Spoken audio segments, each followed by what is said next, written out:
चाबी की याद आती है ताला खोलते समय। बोलो बोलो जम के, सही बात है। चाबी की याद कब आती है?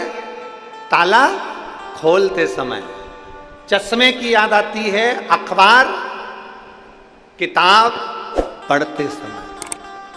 दांत की याद आती है खाते समय, और भगवान की याद आती है मरते समय।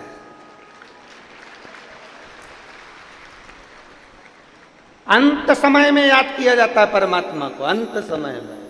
तो भी मेरा परमात्मा तुम्हें निभा लेता, तो भी कहता कोई बात नहीं, अंत समय प्रभु आना पड़े, और वचन दिया पड़ेगा।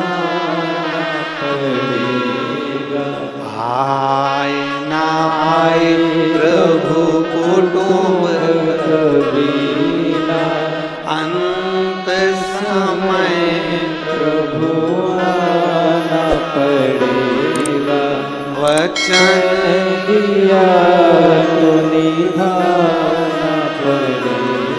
अंत समय में उस परमात्मा की याद आ रही, अंत समय, और तो भी निभा रहा। किसी ने गौ माता से पूछा, गौ माता एक बात बताओ, सबसे पहली रोटी घर में बनती है और सबसे आखिरी में तुम्हें मिलती है, तुम दुआ देती हो कि बद्दुआ देती हो?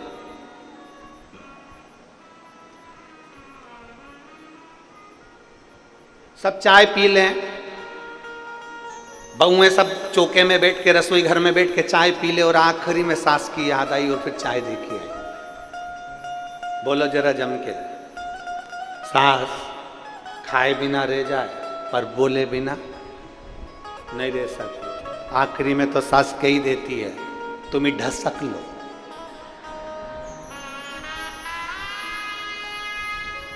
तुम ही चर लो, तुम ही खा लो। अब याद आई मेरी याद आप कर रही हो। जब तुमने सबने चाय पी ली तब याद आई, तो तुरंत गर्म करके लाके मेरे को दे दी। सास अपशब्द कह सकती है, किसी को बहुत लेट अगर भोजन दिया जाए, सब खा ले उसके बाद दिया जाए, तो वो भी अपशब्द कह सकता है। पर गौ माता कहती है कि मुझे पहले बनी हुई रोटी आखिरी में भी मिलती है ना, तो भी गौ माता कहती है, तो भी मैं, जो मुझे रोटी देता है, जो बनाता है, जिसकी कमाई से अन्न आया हुआ होता है, और जिसने जमीन में अन्न को बोया हुआ होता है, और जिस पसीने की कमाई से ये धन आया हुआ होता है, मैं पूरे परिवार को तार देती हूँ, पार लगा देती हूँ। वो गौ माता का,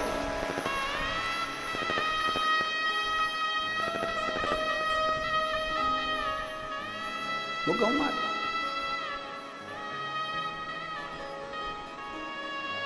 भले तुम बाद में दिए तो भी उसने कल्याण कर दिया।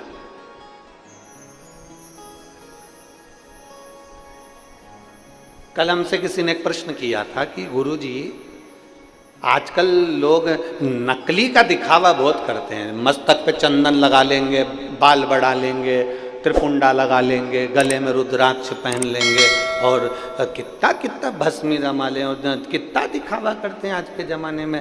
आप कुछ कहते नहीं हो? हमने कहा क्या कहें, शिव महापुराण की कथा तो यहाँ तक तुलसीदास जी कहते हैं कि तुलसी झूठे भगत को, तुलसी झूठे भगत को मान रखत भगवान। तुलसीदास जी का चरित्र कहता है कि भले वो झूठा भगत हो, भले उसने झूठ का स्वांग रच रखा हो, भले वो लोग को दिखाने के लिए भगत जी बन गया हो, भले दुनिया के लोगों को दिखाने के लिए उसने चंदन लगा लिया हो, भले दुनिया के लोगों को दिखाने के लिए उसने माला पहन ली हो, भले दुनिया के लोगों को दिखाने के लिए वो झूठा भगत बन गया हो, इसके बाद भी मेरे शंकर भगवान भले झूठा भगत है, पर मेरा शंकर उसका कल्याण कर ही देता है।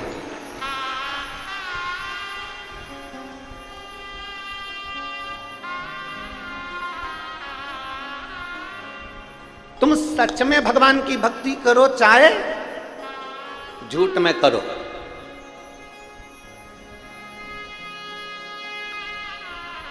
एक व्यक्ति था, वो रोज मंदिर में जाता और गीता जी का पूरा पाठ करके भगवान को सुना देता। पूरे अध्याय 18 के तो भगवान को सुना गीता जी का पाठ पूरे के पूरे पाठ।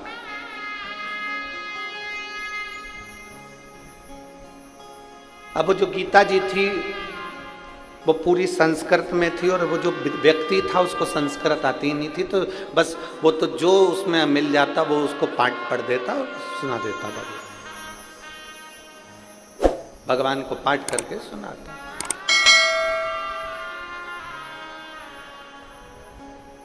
18 साल हो गए उसको गीता जी का पाठ करते करते मंदिर के अंदर, परंतु उसकी जो संस्कृत में जो मंत्र बोलता था वो सब टूटे फूटे जो उससे बन जाता वैसे। 18 साल के हो गए पाठ करते करते। एक दिन मेरे भगवान उसके सामने प्रकट हुए और मेरे द्वारिकानाथ, मेरे कृष्ण, मेरे कन्हैया, मेरे द्वारकाधीश, मेरे गोवर्धन नाथ, मेरे श्री जी बाबा, मेरे ठाकुर जी, मेरे लाडले, मेरे गोपाला, मेरे कृष्ण उसके सामने प्रकट हो गए। और प्रकट होते से नारायण ने कहा, क्या मूर्खता कर रहा है? रोज सुबह से उठकर आ जाता है, गीता जी का पाठ करने बैठ जाता है और पाठ का एक भी श्लोक तो अच्छा नहीं बोलता, सब टूटा फूटा बोलता है। बंद कर। इतने में तो वो व्यक्ति उठा और खूब जोर जोर से नाचने लगा। अब भगवान ने पूछा, क्यों रे, मैं तुझे डांट रहा हूं और तू नाच रहा? मैं तुझे डांट रहा हूं और तू नाच रहा है, क्यों?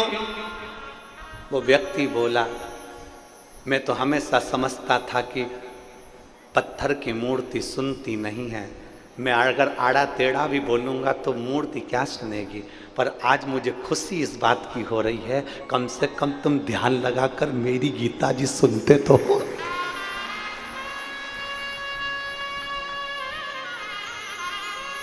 तुम ध्यान लगाकर मेरी गीता जी सुनते तो हो कि मैंने गलती क्या करी है। तुम ध्यान लगाकर सुन तो रहे हो कि मैंने क्या बोला। भगवान कृष्ण ने उस व्यक्ति को उठाया और अपने हृदय से लगा लिया। कृष्ण कहते हैं, कोई झूठ से जपे चाहे सत्य से जपे, मेरा नाम जपने वाला एक दिन पार उतर ही जाता है। मरा मरा कहे सो राम निकल गया, तो पार उतर गया। आप भले किसी भी भाव से जपो, पर जपो। आप किसी भी भाव से मंदिर जाओ, पर जाओ। हमसे लोग कहते हैं, तुमने दुनिया के लोगों को लालची बना दिया। जो भी मंदिर जाता है कुछ ना कुछ मांगने के लिए जाता है। हम कहते हैं कैसे भी जाए, यहाँ शास्त्र कह रहा है, तुलसी झूठे भगत को मान राखत भगवान। कैसे भी जाओ तुम भगवान के मंदिर तो जाओ। तुम एक लोटा लेकर जल भरकर भगवान के दरवाजे तो पहुंचो। तुम्हारी देने की आदत तो डालो कि घर से भरा हुआ लोटा लेकर रोज मंदिर में जाते हो और भगवान को देते हो। 3 दान बड़े होते हैं, कन्यादान, गौदान, जलदान। जल का दान इसलिए आप लोगों से हम हर कथा में कहते हैं कि अपने घर से आना तो पानी की कितनी बोतल लाना? 2। साथ में क्या लाना? छाता। साथ में क्या लाना? बिछाने का और ओढ़ने का। मान लो टेंट में जगह नहीं मिले तो अपनी चादर बांधी बैठ गए, छाता लगाया बैठ गए। पानी की 2 बोतल लाने का इसलिए कहते हैं कि एक बोतल का जल तो तुम पी लो और दूसरी बोतल तुम्हारी अड़ोसन पड़ोसन पीछे वाली धड़ोसन।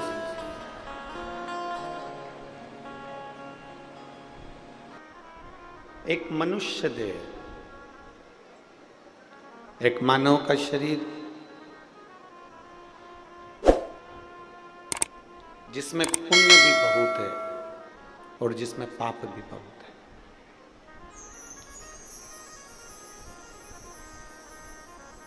अब पसंद आपकी और हमारी होना चाहिए कि हमें पुण्य पसंद आ रहा है कि पाप पसंद आ रहा है।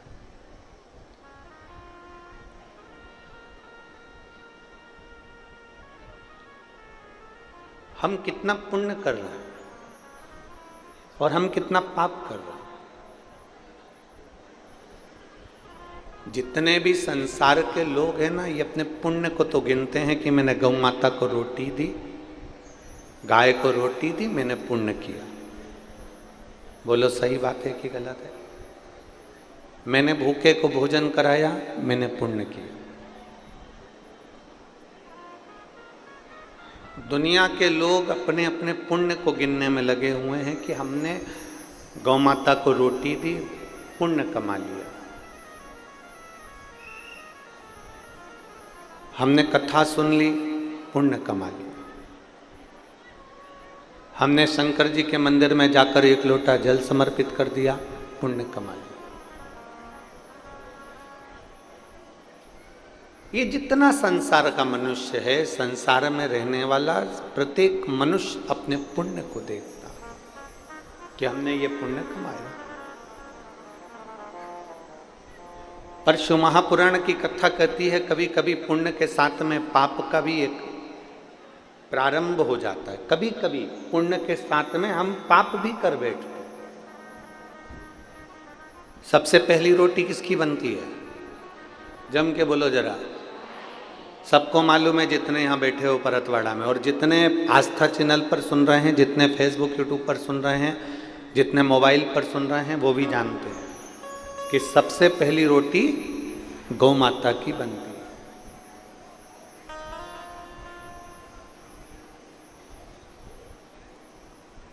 झूठ मत बोलना, थोड़ा सा सत्य बोलना। सबसे पहली रोटी गौ माता की बनती है, पर सबसे आखिरी में गौ माता के मुंह में जाती है।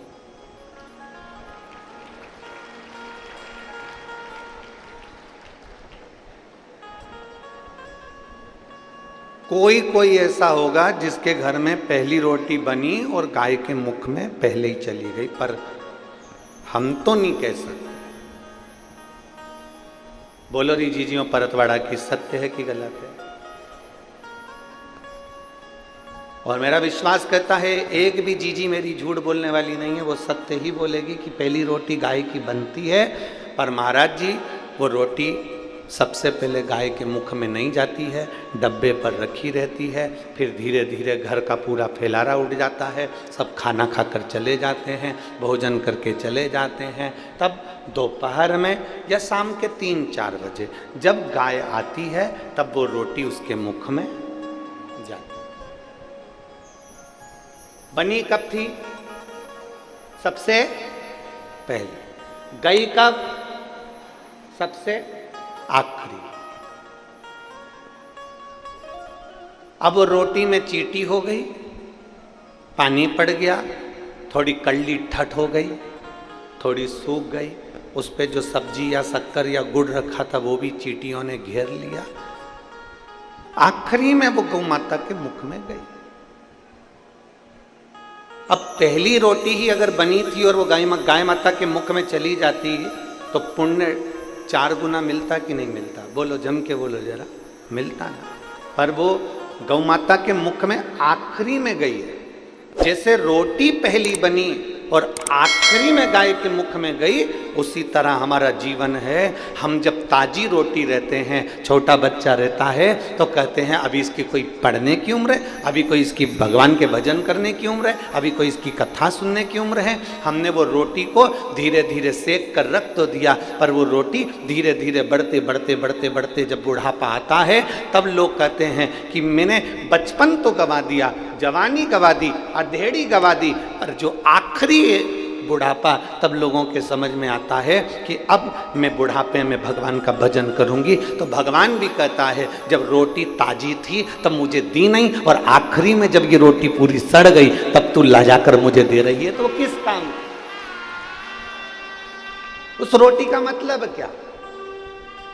और बचपन खेल में खोया, जवानी नींद भर सोया, और बुढ़ापा देख कर रोया, सिराने मौत हंसती है। बचपन खेल में खोया, जवानी नींद भर सोया, बुढ़ापा देख कर रोया, सिराने मौत हंसती है। अंत समय में जब बुढ़ापा आया तो मृत्यु भी तुम्हारे ऊपर हंस रही है कि बचपन गवा दिया, जवानी गवा दी, अधेड़ी गवा दी। रोटी ताजी थी, भगवान को नहीं दी। रोटी ताजी थी, परमात्मा को नहीं दी। शरीर अच्छा था, जब भगवान को नहीं दिया। और जब रोटी पूरी गल गई, शरीर पूरा बेकार हो गया, आंख से दिखाई नहीं दे, कान से सुनाई दे नहीं दे, मुंडा में सारा सोफा सेट निकल गया।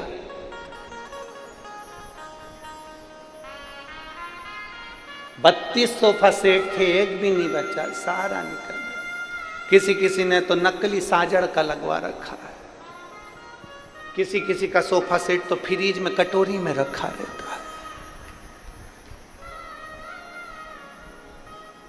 एक बार किसी का सोफा सेट, बच्चे लोग जो झोली लेकर आते हैं, उसमें किसी का दान में आ गया था।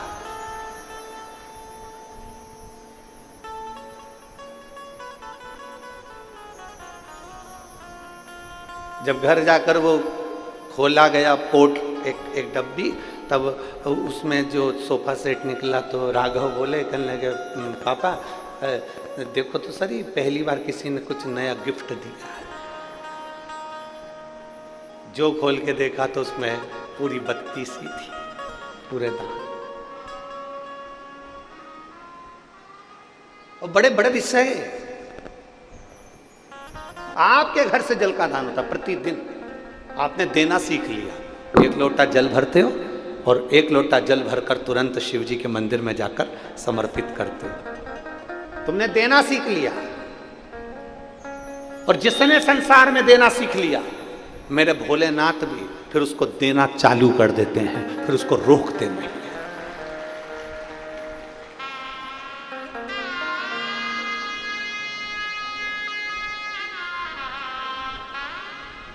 उल्टा जपो, सुल्टा जपो, अच्छा जपो, बेकार जपो, श्लोक आए तो जपो, ना आए तो जपो, भगवान का नाम कैसे भी जपो, मेरा भगवान पार जरूर करता।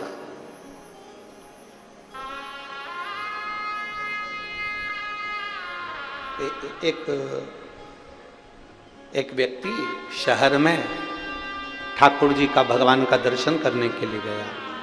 भगवान के दर्शन,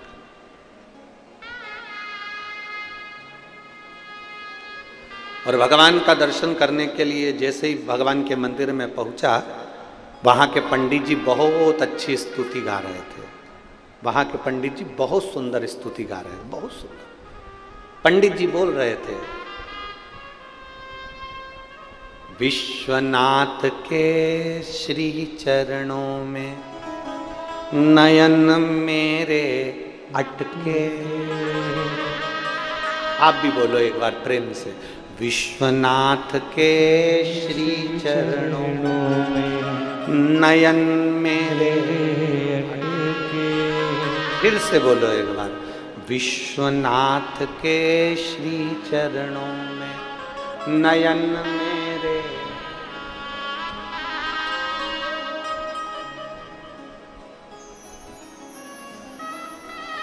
फिर से बोलो, विश्वनाथ के चरण कमल में नयन मेरे। विश्वनाथ के चरण कमल में नयन मेरे। उसने सुना, बड़ा अच्छा लगा, याद करके गांव में पहुंच गया। और जैसे ही अपने गांव में पहुंचा तो सारे गांव वालों से कहा, आज मैं लोटा भर के जल चढ़ाने जाऊंगा, ऐसी स्तुति सीख के आया हूं, सबको सुनाऊंगा, सब याद कर लेना हो। और जैसे ही लोटा भर के जल चढ़ा रहा था, सबको सुना सुना कर गा रहा था, विश्वनाथ के नयन कमल में चरण मेरे अटके। अब बोलना क्या था, विश्वनाथ के चरण कमल में नयन मेरे अटके। अब बोल क्या रहा है, विश्वनाथ के नयन कमल में चरण मेरे अटके।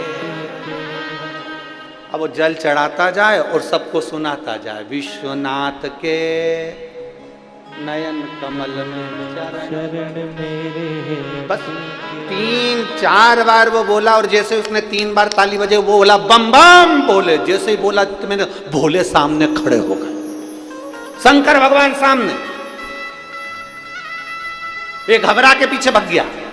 तुम कौन? शंकर भगवान बोले मैं भोलेनाथ। इतने दिन से तो कभी नहीं आए। भगवान भोलेनाथ जी बोले इतने दिन से मेरे नयन में चरण भी नहीं अटके, पहली बार अटके इसलिए मैं भी आया। भक्त बोला मैंने गलती कर दी। शंकर भगवान बोले पूरी गलती, तुझे बोलना था चरण कमल में नयन अटके, तू बोल रहा नयन कमल में चरण अटके। अब मेरे नयन छोटे तेरे चरण मोटे, अटकेंगे नहीं तो क्या होगा। प्रभु गलती हो गई, क्षमा कर दो। भगवान भोलेनाथ जी ने कहा कर दिया, पर मेरा दर्शन हुआ है, मांग ले तुझे क्या चाहिए। भक्त कहता है जो मांगूंगा दे दोगे। भोलेनाथ जी कहने लगे बड़ा प्रसन्न हूं, मांग ले तुझे क्या चाहिए।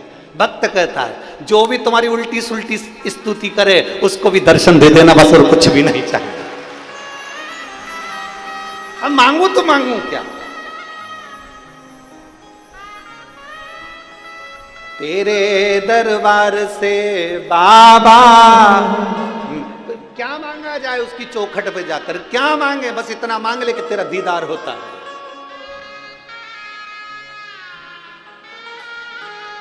केवल तेरा दर्शन होता है, केवल तेरा।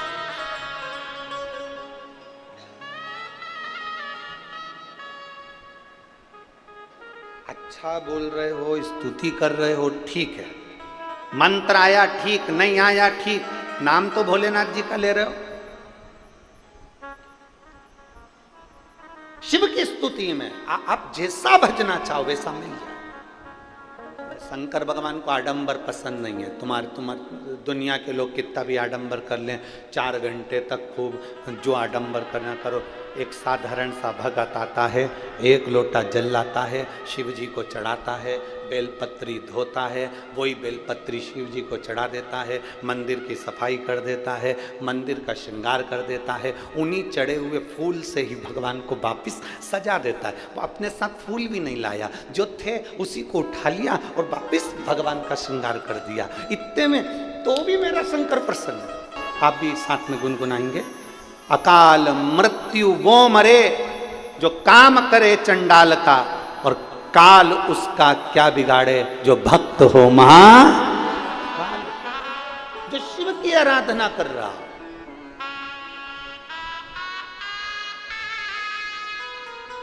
जो शंकर की भक्ति में अलमस्त होकर डूबा हुआ,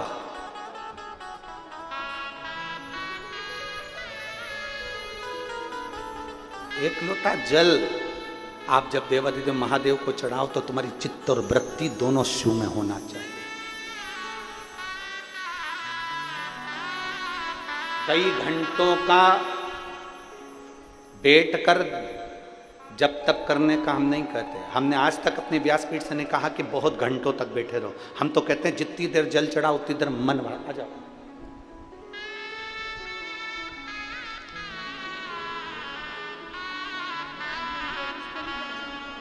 बोला आ जाओ। आप ठीक हैं पति? एक उनको देना,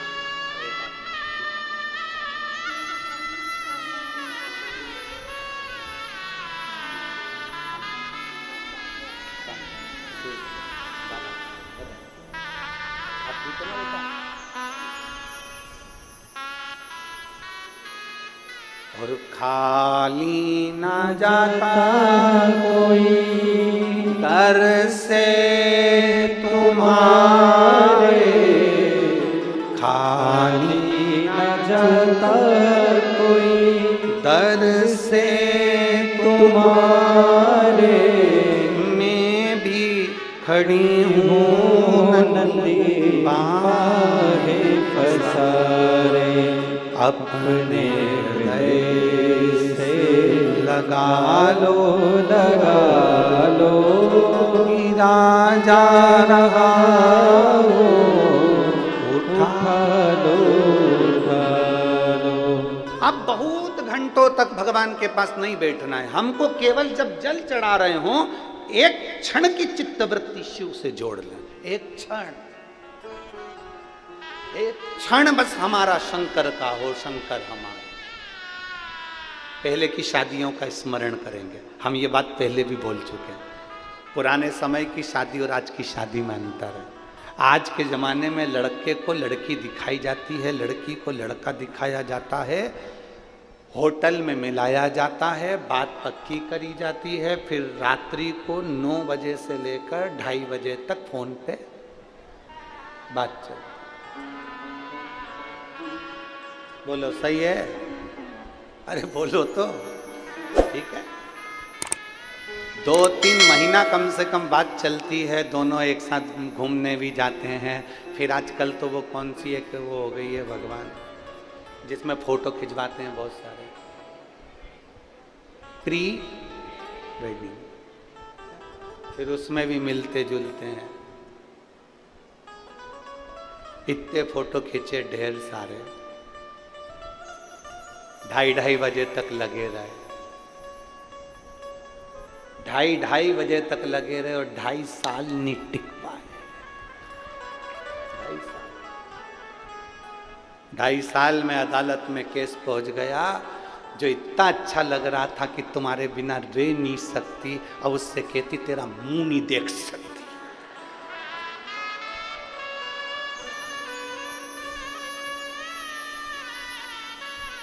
जिसका एक मैसेज नहीं आता था तो रोटी नहीं खाती थी,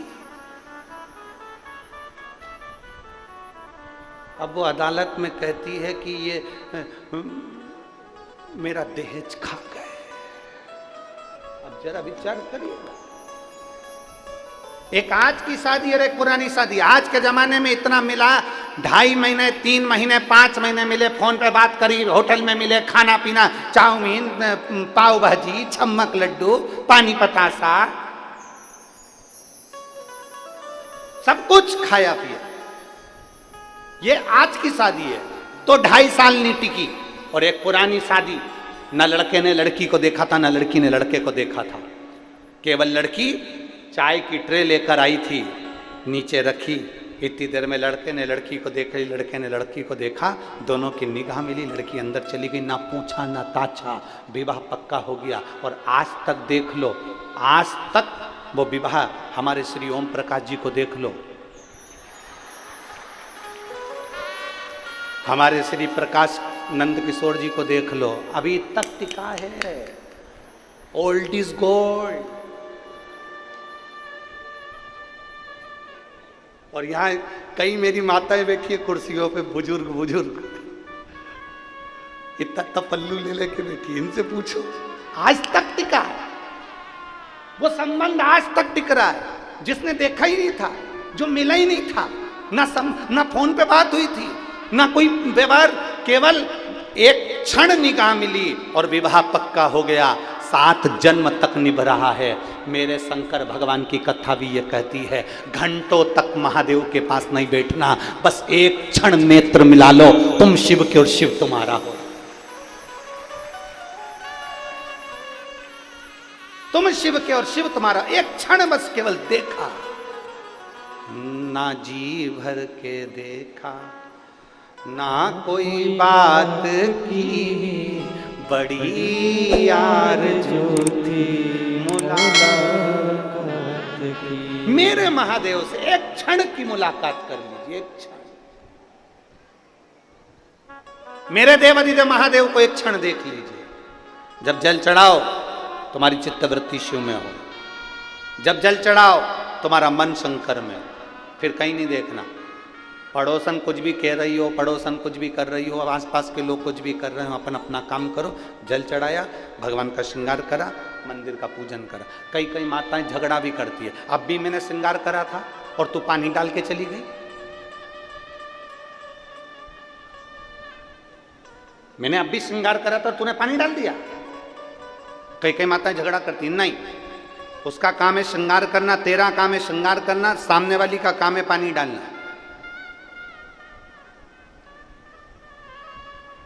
तूने श्रृंगार करा, तेरा काम तूने कर लिया ना, उसका काम वो कर रही है। अपने को नहीं टोकना कि तूने पानी क्यों चढ़ाया, मैंने श्रृंगार करा था ना। अपना काम अपन करो।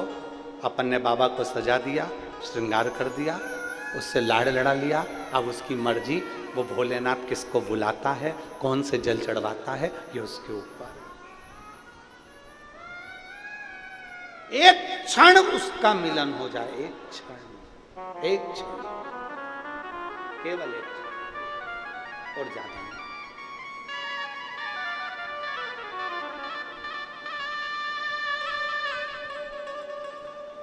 वो हम एक लाइन पहले गुनगुनाते थे, गाएंगे नहीं भाई, केवल गुनगुना लेंगे। हो हम पहले बहुत गुनगुनाते थे।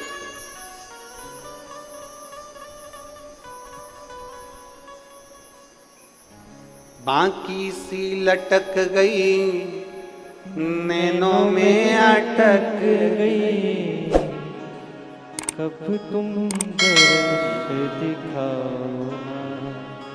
बाकी सी लटक गई, नैनों में अटक गई, कब तुम दर्श दिखाओ ना। ओ काशी के भोलेनाथ, मने थारी याद सतावे।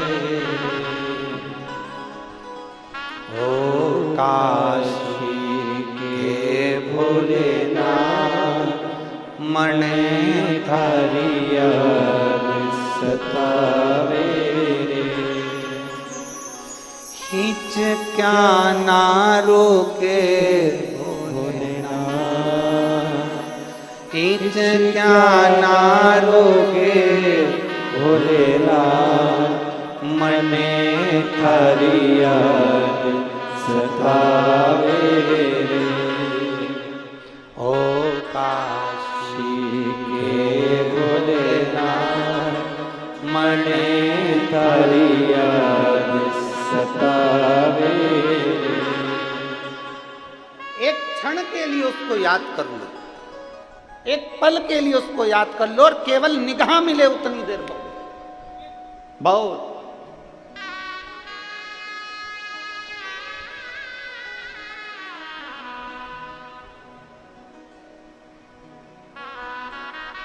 महाराज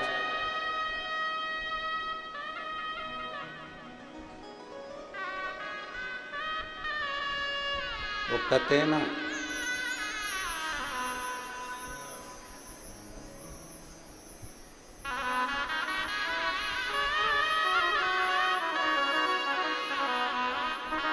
हम जितना ग्रहण कर रहे हैं, हम जितनी देर भगवान का भजन कर रहे हैं उस पूरी समय में, और हम आज एक बात और आप लोगों से कहना चाहेंगे, 3 घंटे की कथा में आधा घंटा आशीष भैया ले लेते हैं, 2.5 घंटे की कथा होती है। पूरी 2.5 घंटे की कथा तुम्हारे दिल में नहीं बैठती है, पूरे 2.5 घंटे की नहीं बैठती है, पर 2.5 घंटे में एक क्षण कोई ऐसा आता है जो कथा तुम्हारे दिल में बैठ जाती है, और तुम देवाधिदेव महादेव के हो जाते हो, और महादेव तुम्हारा हो जाते।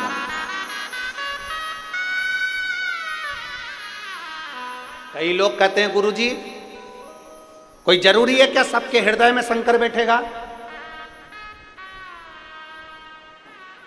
हम कहते हैं पानी बरस रहा है, बाहर निकले हो तो गीले तो हो गए, बस ये है कि अंदर तक गीले नहीं हुए तो बाहर से हो गए, कोई अंदर से हो गया, कोई बाहर से हो गया। उसी तरह शिव महापुराण की कथा अगर बरस रही है, और जो कथा के पंडाल में पहुंचा है, जो कथा के पंडाल के सामने पहुंचा है, जो टीवी पर सुन रहा है, जो मोबाइल पर सुन रहा है, जो फेसबुक यूट्यूब पर सुन रहा है, जो पंडाल के बाहर या अंदर बैठकर सुन रहे हैं, बाबा देवाधिदेव महादेव की कथा में थोड़े ना थोड़े गीले तो जरूर होंगे। मेरा बाबा तुम्हारा कल्याण तो जरूर करेगा, निश्चित है वो करेगा जरूर।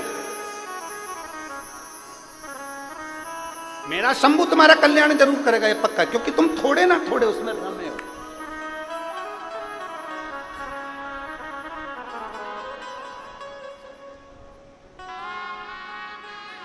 महाराज बस इतना सा निवेदन है कि 3 लोगों से थोड़ी दूरी बनाकर चलना, तो भगवान के मिलने में देरी नहीं आएगी। 3 लोगों से बचना। पहला लालची, दूसरा आलसी और तीसरा दोगला। जम के बोलो कौन कौन? 3 लोगों से बचने का प्रयास करना। पहला लालची, जिसके अंदर बहुत लालच भरा हो, नहीं मैं मंदिर जाऊंगा, मेरे पास में ये आएगा, मैं ऐसा करूंगा, मेरे पास में धन कमाई होगी, ऐसा होगा वैसा होगा। ना बाबू, लालच में कभी भगवान को मत रिझाना। अगर भगवान के दरवाजे पर जा रहे हो ना, तो ये सोच कर जाना, शिव पुराण में जा रहे हो ना, ये सोच कर जाना कि बाबा ने अपनी डायरी में तुम्हारा नाम लिख के रखा होगा, इसलिए तुमको कथा में बुलाया होगा। शादी में पत्रिका छपवाते हो, पूरे परतवाड़ा को बांटते हो क्या? अरे बोलो तो जम के। नहीं, तुम्हारा मन होता है तुम उसका नाम लिखते हो, भैरू सिंह, राम किशन, रामलाल, ये कमलाबाई, बिमलाबाई, जो तुम्हारा मन पड़ता है तुम उसको बुलाते हो। अब यहाँ इतने लोग बैठे हैं, क्या पूरे परतवाड़ा के लोग यहीं मिल जाएंगे क्या? जम के बोलो, क्या पूरे परतवाड़ा के लोग यहाँ पर आए हैं? नहीं, भगवान की डायरी में जिसका नाम होगा, मेरा भोलेनाथ उसको बुला लिया। इतने सारे लोगों को, परतवाड़ा वालों को, इतने सारों को शादी में नहीं बुला सकता कोई व्यक्ति। जिससे उसकी पहचान है उसको बुलाया जाएगा, जिसका उसको कल्याण करना है उसको बुलाया जाएगा, जिसको साड़ी देना है, जिसको गिफ्ट देना है, जिसको आजकल तो महिला संगीत भी अलग से होता है, महिला संगीत में भी उसको बुलाते हैं जिनको गिफ्ट देना होता है, नहीं तो बुलाते हैं। और वो भी देख लेते हैं, देवरानी जेठानी दोनों आई हैं तो हम एक ही देंगे, हो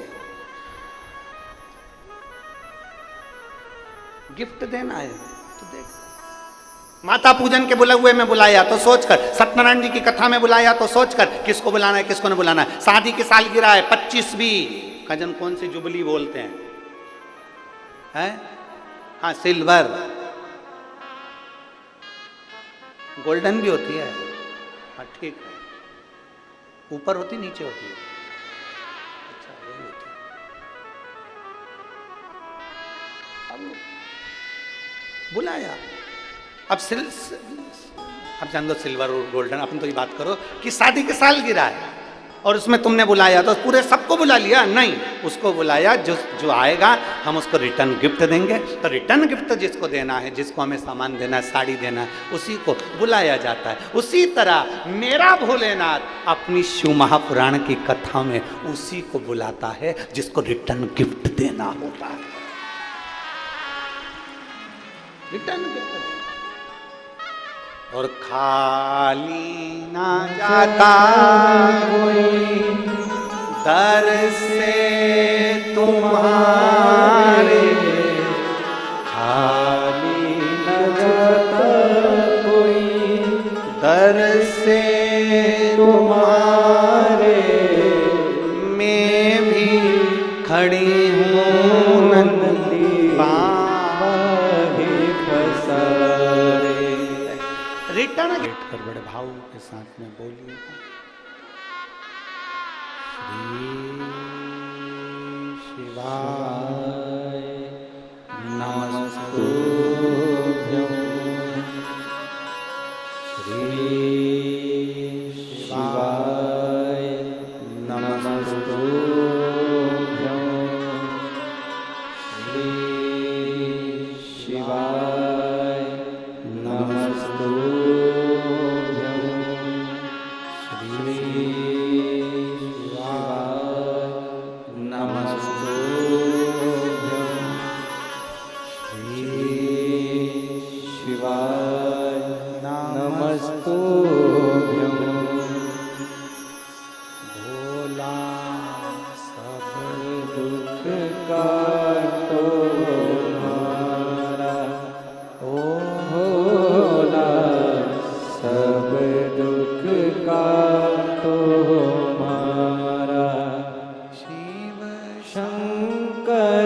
जप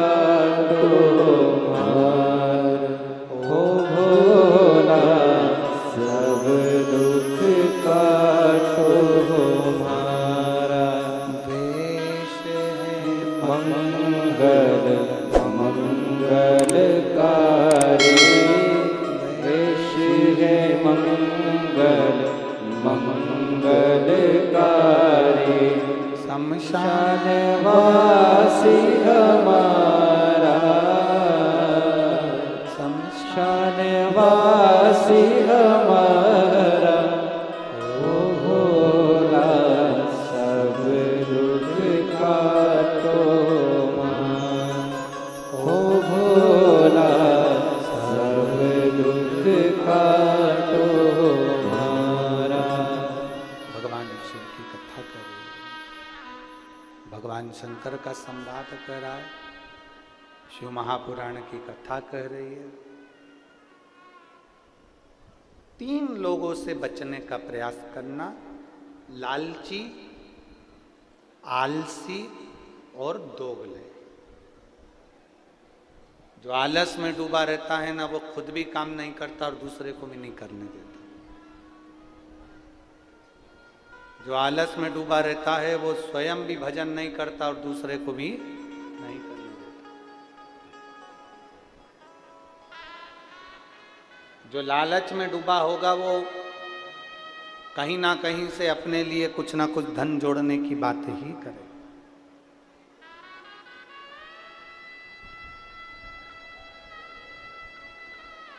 और कितना भी धन मिल जाए, कितना।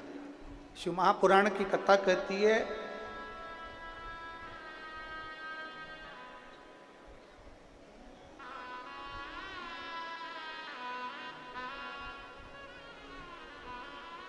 जो धन हमें मिला है वो धन भी अगर सही मार्ग का हो, सतमार्ग का हो और श्रेष्ठ हो तो हमारा जीवन सही चल सकता है।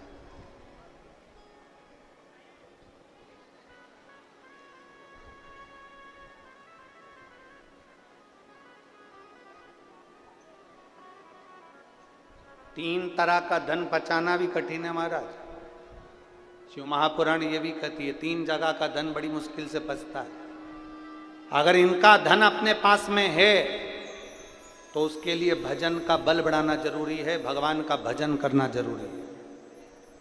3 जगह का धन बचाना बड़ा कठिन काम है और उसका भजन बढ़ाना पड़ता है। 3 जगह का धन, पहला नानी का धन, दूसरा बेईमानी का धन और तीसरा जजमानी का धन। बड़ी कठिनाई से पचता है, धीरे धीरे पचाना पड़ता है। और इसको अगर पचाना है तो थोड़ा भजन का बल बढ़ाना पड़ेगा। कभी ये मत सोचना कि नाना नानी के घर पर गए तो इनकी पूरी प्रॉपर्टी हमको मिल जाए। वो मिल तो जाती है पर पचाना भारी पड़ जाता है। इसलिए प्रयास करना, भोलेनाथ जी से कहना हमें हमारे भाग्य का देना, हमें दूसरे के भाग्य का नहीं चाहिए। थोड़ा स्लो। हमें हमारे भाग्य का दो, भोलेनाथ जी से कहा हमें दूसरे के भाग्य का नहीं चाहिए। नानी का धन, बेईमानी का धन और जजमानी का धन। कोई ये सोच ले कि मैं जजमान के घर पर गया हूं और मुझे बहुत सारा धन मिल जाए। धन तो मिल जाएगा पर महाराज इतना याद रखना कि भजन के बल को बढ़ाना पड़ेगा, गायत्री को बढ़ाना पड़ेगा। जब हम गायत्री के जाप ज़्यादा करेंगे, गायत्री का स्मरण करेंगे, जब हमारे भजन का बल बढ़ाएंगे, हमारे भगवान की भक्ति का बल बढ़ाएंगे, तब जजमान के घर का धन भी पच सकता है। जब हमारे भजन का बल बढ़ता है तब हम नानी के घर का धन भी पचा सकते हैं। 3 जगह का धन पचाना भारी पड़ जाता है, नानी के घर का, बेईमानी का और जजमानी। बेईमानी का धन भी पचाना बड़ा कठिन है। कहीं से आएगा, कहीं निकल जाएगा, रोग में लग गया, बीमारी में लग गया, एक्सीडेंट हो गया, ये हो गया, वो हो गया, दुख ही दुख जिंदगी में आते रहे और तकलीफें भोगते रहे। बड़ा कठिन है हमारा, बड़ा।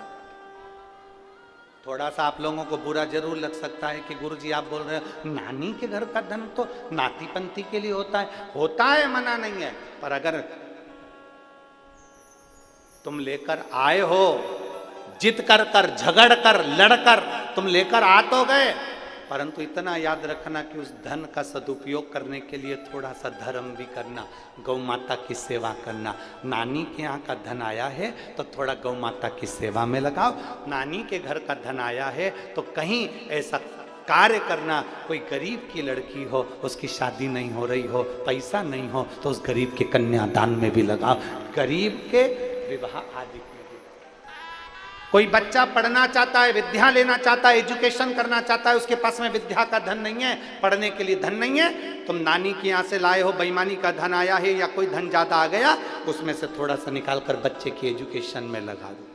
हम ये नहीं कहेंगे कि तुम कहीं ले जाकर इधर उधर, तुम तो उस बच्चे की एजुकेशन में लगाओ, पढ़ाओ, विद्याध्ययन कराओ, प्रयास करो।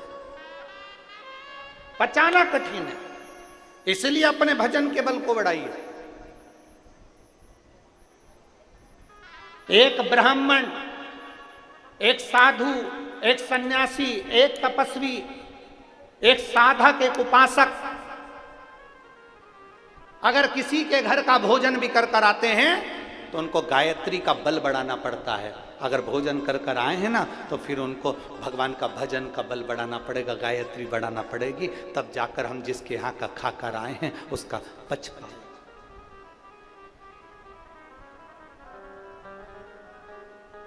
आप सबको मालूम है 7 दिन की कथा में से 4 दिन हम किसी से नहीं मिलते, और यहाँ जजमान बैठे हैं जिनके घर पर हम ठहरे। यजमान पत्नी भी बैठी हुई, इनसे पूछो, प्रकाश नंद किशोर जी से, उनकी धर्म पत्नी जी बैठी हुई हैं, लता जी, उनसे पूछिए, या फिर श्री ओम प्रकाश जी बैठे हैं, उनसे पूछिए, या उनकी धर्म पत्नी बैठी हैं सीमा जी, उनसे पूछिए, क्या गुरु जी इनसे मिले? आज 3 दिन हो गए, आपसे हमारा कोई मिलना जुलना नहीं। इनके घर के बच्चों से भी पूछ लो, क्या गुरु जी नीचे उतर कर आए, किसी से बात करी, मिलना हुआ? नहीं। हमारे ठाकुर जी की सेवा, हमारा जो शिवलिंग है उसकी आराधना, हमारे शालिग्राम भगवान है उसकी पूजन, और अपना पाठ और आराधना, अपना भजन का बल बढ़ाओ।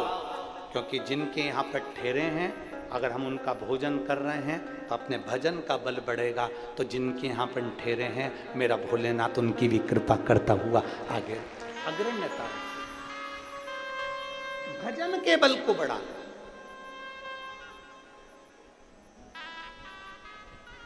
किसी भंडारे में से भोजन कर कर जाओ तो भजन के बल को बढ़ाओ।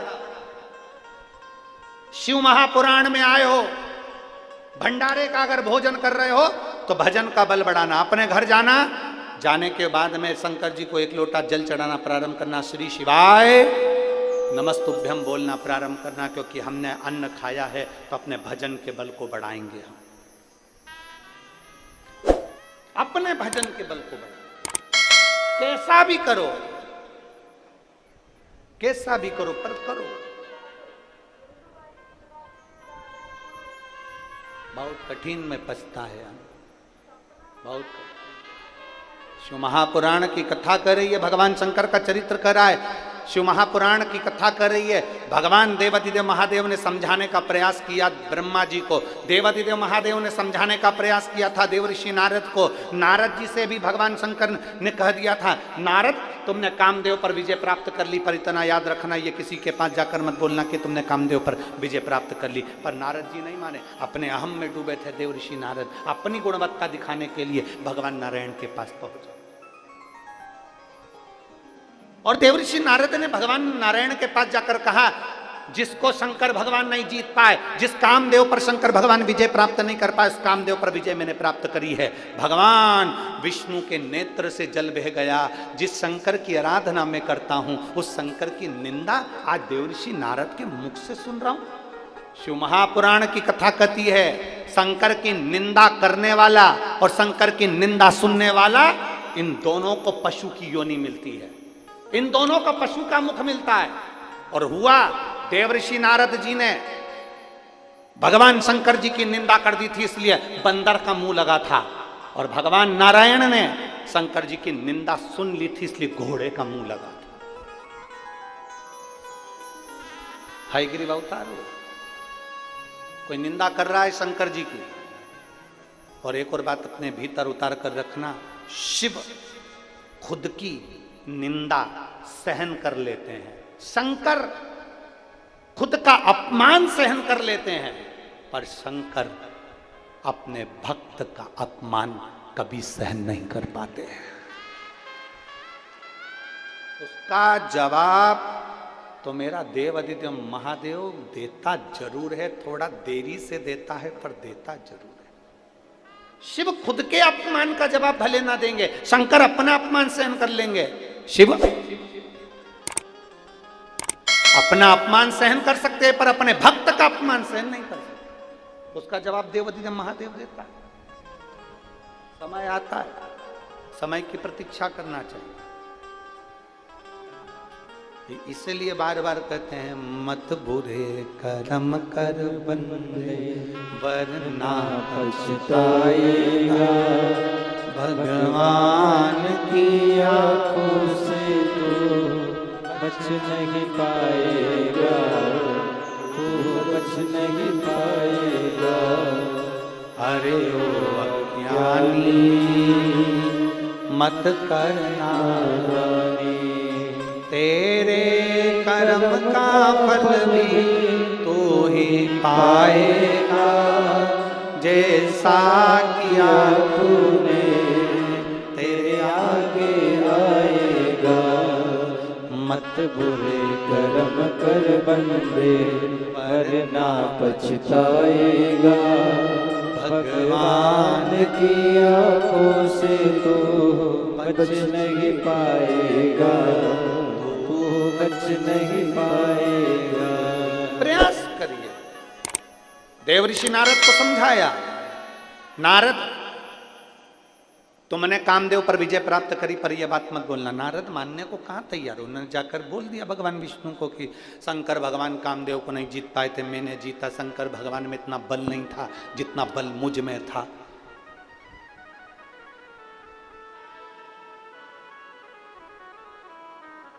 तुम कितने बड़े भी ज्ञानी बन जाओ, तुम कितने बड़े भी धनपति बन जाओ, तुम कितने बड़े भी करोड़पति अरबपति बन जाओ, परशु महापुराण की कथा कहती है कभी भी अपने धन का नशा मत बताना, कभी अपने ज्ञान का अभिमान प्रदर्शित मत करना। तुम कितने बड़े भी ज्ञानी बन जाओ, ज्ञानी जो पुरुष होता है वो देखता है मौन रहकर, मेरे शंकर जैसा चुप रहकर धारण करते जाता है, धारण करते जाता है। अगर तुम बहुत ज्ञानी हो और अपने ज्ञान का दिखावा कर रहे हो तो तुम ये केवल आडंबर कर रहे हो, केवल आडंबर। तुम ज्ञानी हो, तुम में बहुत ज्ञान है और तुम अगर उस ज्ञान का दिखावा कर रहे हो तो आडंबर कर रहे हो। दिखाना किसको चाहते हो, किसको बताना चाहते हो? तुम शंकर भगवान के बहुत बड़े भगत हो, तुम शिव जी को एक लोटा जल चढ़ाते हो, तुम शंकर जी के मंदिर जाते हो, तुम शंकर भगवान की आराधना करते हो, तुम श्री शिवाय नमस्तुभ्यम का जाप करते हो। मेरा निवेदन है जीजियों, मेरे जीजाओ, निवेदन है आपसे, कभी इसका आडंबर मत करना कि मैं 1 महीने से मंदिर जा रही हूँ, कि मैं 4 महीने से जा रही हूँ, कि मैं 6 महीने से जा रही हूँ। बाबा भोलेनाथ जी को धन्यवाद देना कि तूने मेरा शरीर अच्छा रखा है, इसलिए तेरे दरवाजे पर आ रही है।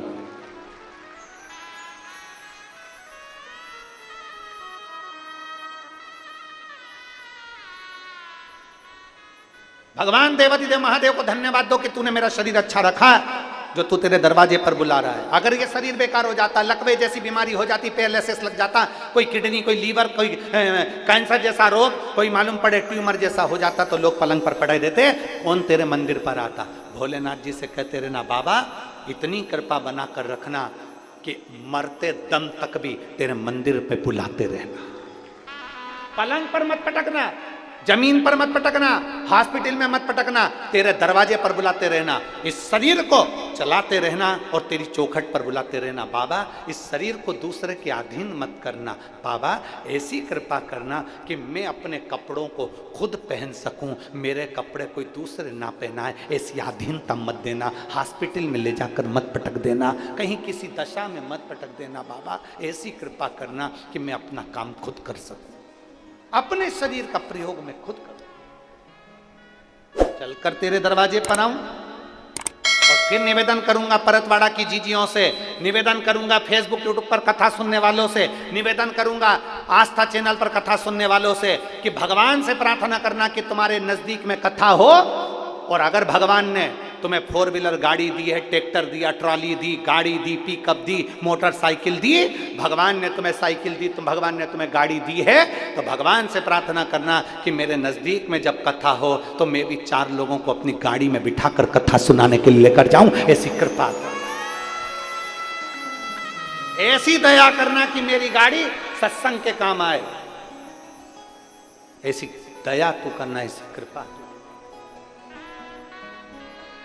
बेकार शरीर किसी और अन्य काम में आए, झूठ बोलने में, कपट बोलने करने में, छल बेईमानी में काम में आए तो क्या मतलब, क्या मतलब।